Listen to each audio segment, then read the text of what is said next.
Let's talk a little bit about penalties. Penalties are part of football, sometimes an unfortunate part of football. When too many penalties are called, it really mars a game and makes it hard to watch. Now, this is an especially relevant subject now because the NFL has locked out their regular officials and they're prepared to start this season with replacement officials, so we may see all kinds of weird calls. Now, when an official calls a penalty, he throws a flag.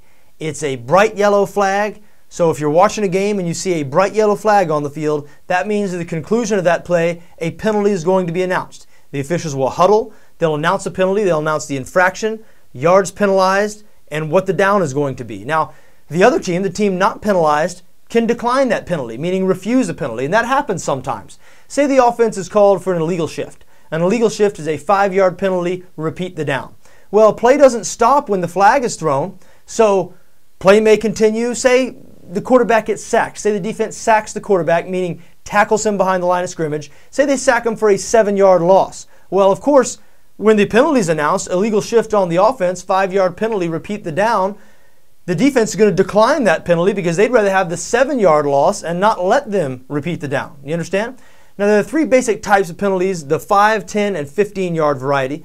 The more serious penalties, personal fouls, things like that, 15 yards. More minor penalties sometimes can be 5-yard penalties, 5 yards, repeat the down. Those penalties for offsides on defense, false start on offense, things that I talked about like illegal shift. These are minor penalties that still will drive coaches crazy, but they're relatively minor penalties compared to some of the personal fouls, the 15-yard variety, or even worse. In the NFL, it should be noted, I'm not going to sit here and go through all the dozens of penalties. It would bore you to tears, and I probably don't have time for it. But one penalty I am going to mention, because you'll see it called, and it really affects the outcome of NFL games, and that is pass interference.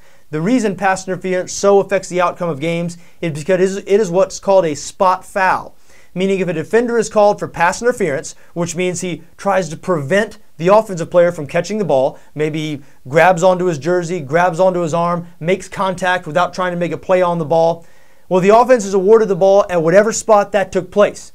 That means if it's a 40-yard pass, if a quarterback chucks the ball 40 yards downfield and pass interference is called on the defense, the offense gets the ball 40 yards downfield. It turns out to be a 40-yard penalty. So penalties can change the outcome of games. I know there's a lot of worry among the NFL, both players, fans, and coaches, if you listen to the comments, that the outcome of games will be affected this year because of the replacement officials and their possible incompetence. If you watch the preseason, you know that some of these replacement officials don't seem to really know what they're doing. So watch for penalties this year, watch for some strange penalties, and let's hope that too many aren't called on your team.